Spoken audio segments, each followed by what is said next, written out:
I personally feel like when SZA first got in the game, she was like hella skinny. I don't know if she got a BBL. I'm not sure. I think she got a BBL and had work done and has thickened out ever since she first came in the game. You know what I'm saying? My wife says she kind of been like that since the beginning. What do you guys think?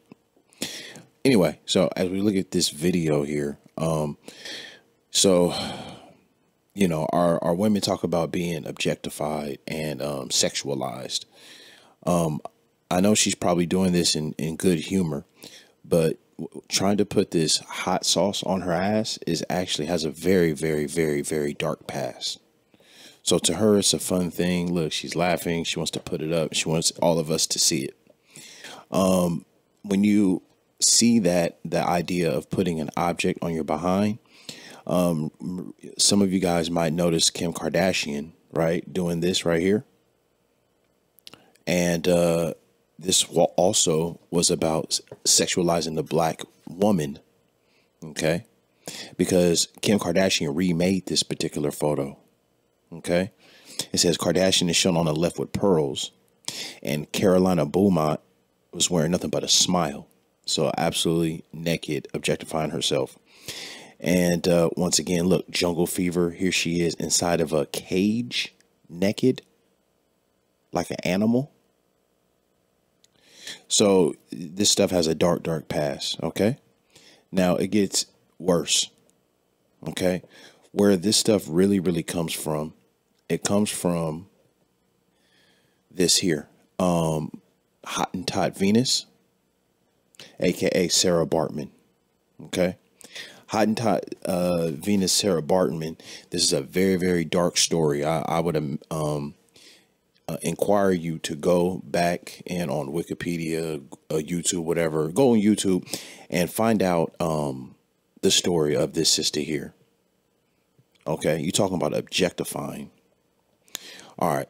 Sara Baartman, also known as Hottentot Venus, was a Khoi woman born in the Eastern Cape, South Africa, 1789. She was orphaned at a young age and later enslaved by a Dutch farmer in Cape Town. She had remarkable features, including enlarged labial lips and a large backside, which made her the spectacle in Europe in the 19th century. Okay, we're talking about real objectification in this mug. And her image became popular in British culture, and she was the object of scientific and medical research. Scientific, and they were doing medical studies and scientific studies on her that formed the basis of European ideas about black female sexuality. Literally objectified, right?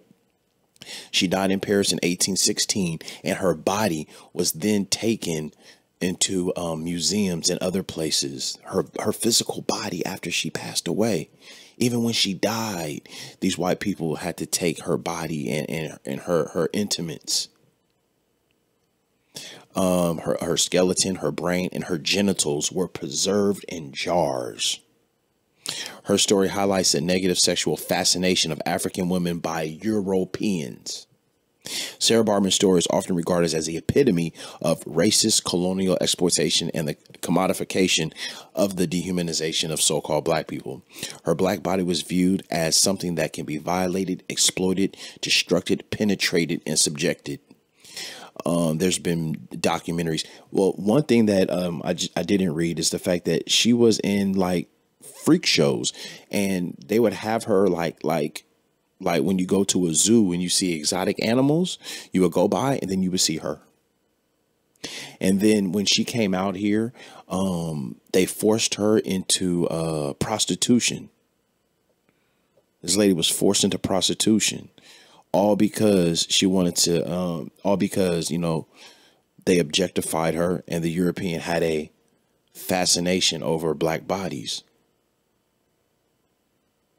So I know SZA is doing this in fun, and, you know, she don't think it's as serious, but this shit is real serious.